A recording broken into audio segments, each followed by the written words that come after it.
everyone. Welcome to episode 2. How swimming hurts the pro but benefits the average swimmer.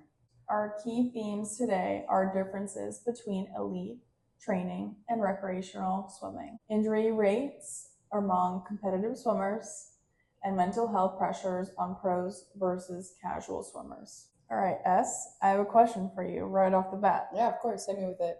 Okay, percentage-wise, how many people do you think have shoulder injuries with swimming? Gosh, if not all of them, I would say like 30%. Okay, pretty close. The shoulder injuries are 27%. Oh, wow. The injuries accounted for the largest proportion of all swimming injuries, and most injuries were attributed to overuse mechanisms, which is 42%. So 42% of injuries were related to overuse specifically? Yes. Yep. So basically, your coach is going to make or break you. You have a 50% chance. Are you going to be led to an injury through overusage, or are you going to be, looked out for and properly recovered and properly taking the steps to train correctly in and out of the water?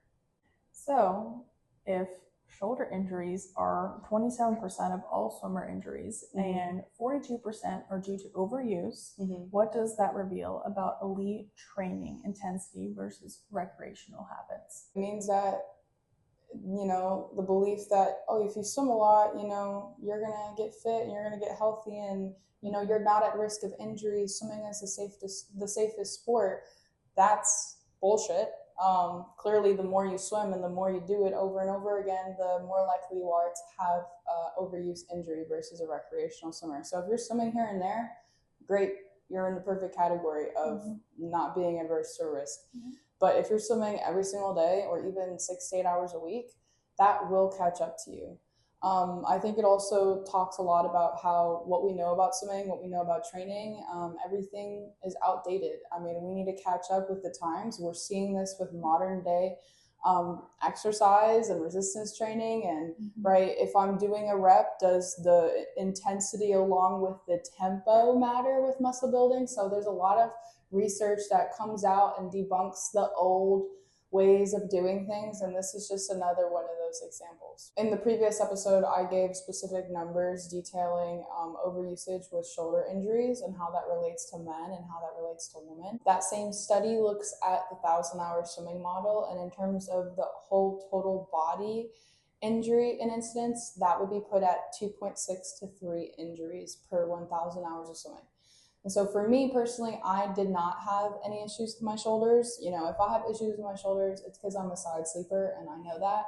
But I was a breaststroker, so I had a lot of knee pain and hip pain. And if you're not being taught how to properly kick correctly as a breaststroker, you could develop an anterior pelvic tilt, which throws off your whole squat and could lead to lower back pain. So that's what I was dealing with: lower back pain, weak glutes, and then too much of a load onto my knees. So the same way that a squat on land is important, a squat in the water is also important to make sure you're not hyperextending your back as well. Let's talk about the general health benefits of swimming that everyone talks about, which is building your endurance, having really good endurance, cardiovascular health. That's really, really important.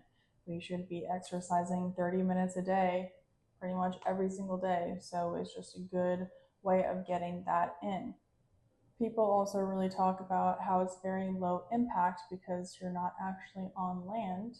And it also is a good stress reducer. If you are in a bad mental state, I think it's a really good thing to do when it's leisure and it's not very stressful. Yeah, I love swimming. I mean, outside of traditional competitive swim practices, I love swimming, getting free cardio, having fun, getting new scenic environments to swim in. Swimming helps people when it's pretty much not something that leads to an overuse injury, but it's kept at low impact, maybe 30 minutes, maybe 1 to 2 times a week. When it's not used excessively, and that goes for any type of training, but when it's not used excessively, it is definitely a really, really great tool to bounce back from injuries. if you're a football player, if you have, a sprain in your rotator cuff as well from golf, like these are still good forms of exercise to use, but this is more so how it does not apply to the higher level swimmer. So just comparing the basics on how does it affect a regular person who's not really a swimmer at all and just casually swims here and there versus how do we approach actually dealing with an injury from an elite level swimmer, someone who's already swimming at that frequency. Swimming more is not going to fix it. Swimming differently is not going to fix it. It's going to be proper resistance training, building stability and building strength. That's the only way to fix it, and the only way to fix it is out of the water because you're already doing everything you need to be doing in the water. So let's talk about the hidden risks of swimming. So pretty much all of swimmers, 91% have shoulder injuries or some type of pain in the shoulder. Next is our breaststrokers, knee, which we have for hips, glutes. both of us. And then we have the lumbar spine, which is all the way in the lower portion of our back.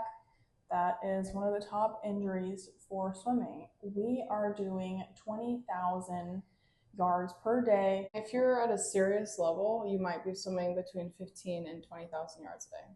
So most of my practices at my highest levels were about 5 to 8,000 yards per practice. Because I mean, even now I can swim like 2,000 yards in like an hour. So 2 hours, it's 4,000 easy. But if you're going on a harder interval or faster pace set, you're going to be able to push 6 to 8,000 yards. Do that twice a day. You're at roughly about 10, 12, 15,000 yards a day. So I would say 20,000 is an overstretch from where I stopped, but it could be what maybe someone at an Olympic level is doing, right? So I was doing that. That's like virtually on the path to Olympic level swimming. I wouldn't be surprised if there are Olympic level athletes that are swimming 20,000 yards a day. I mean, Bobby Fink was swimming 20,000 yards a day because I was not in the distance group. So if he was in the distance group, he was swimming 10,000, 11,000 yards sometimes just in a single practice. Whereas everyone else was swimming maybe 6 to 8,000 yards. Like if we did 6,000, they did 8,000. If we did 8,000, they did 10,000. So the distance group, they were swimming way more. And given that Bobby is an Olympic athlete, in his college years, did he continue swimming that much in terms of his yardage? I don't know. They could have changed the plan. They could have had him swim less, do more resistance training, or they could have just kept it the same because they want him to be consistently great at holding way below a minute pace on his miles. So talking about the misconception of swimming being the safest sport, we like to think that swimming is the safest because it's low impact, so that means no falling, no hurting yourself. But in reality, it is one of the most overuse injuries for a sport. Because we're constantly going through the same exact motion over and over again. Unlike gymnastics, unlike dance, where there's other variables, these are the same 4 strokes that are repeated consistently through 2-hour plus practices. Yes, and as we said previously, there is no off season, so we are constantly doing that week by week, same thing. So it's just a lot of stress on all of our joints because we are putting our shoulders in positions that they probably shouldn't be doing over and over and over again for a long time. Same with our knee. I do not think that breaststroke is anatomically correct, that the knee shouldn't really be moving. Bending sideways. Yes. So the medial snapping. Yes, is really, really affected for the breaststroke. Same way that runners can, shoot out a hip, shoot out a knee. This is the same thing. So apply runner injuries to someone whose joints are not prepared for that impact and movement to swimming. It is the same exact thing, okay? Like I said, I'm a certified personal trainer as well as a swim instructor. So what I'm saying applies to not just people in the water. It applies to runners as well. Okay, if you're not prepping the joints and increasing your joint capacity and its strength outside of its mobility, you can have a great range of motion. You can even be hypermobile, but you can have pain throughout those movement patterns. So that's what we want to try to talk about, bring more awareness, and try to help fix a lot of people's, struggles that they're going through, fix a lot of people's unanswered questions, you know, and kind of give them a peace of mind. With breaststrokers like me, we tend to overuse our chest because of how we're squeezing the water. So we have an overusage in the chest and an underusage in like the back and the posterior chain, the lats. So even though I might try to have better posture, I work on it. Like it creates a rounded posture because we're used to being trained in this round position. I used to think my posture was my problem until I realized, oh, actually swimming developed my body to naturally feel comfortable hunching over like this. So if you feel like you're a swimmer and you have bad posture, don't blame yourself. Look at the sport that you're doing and look at maybe the strokes that you're doing that might lead to you developing certain muscles to be built a certain way. So, right, this is why I love body recomp because and muscle building because we can kind of change the way our body looks. Like if I don't like my posture, I can just work my posterior chain more, leave the chest alone a little bit, and kind of fix that. Until next time, guys.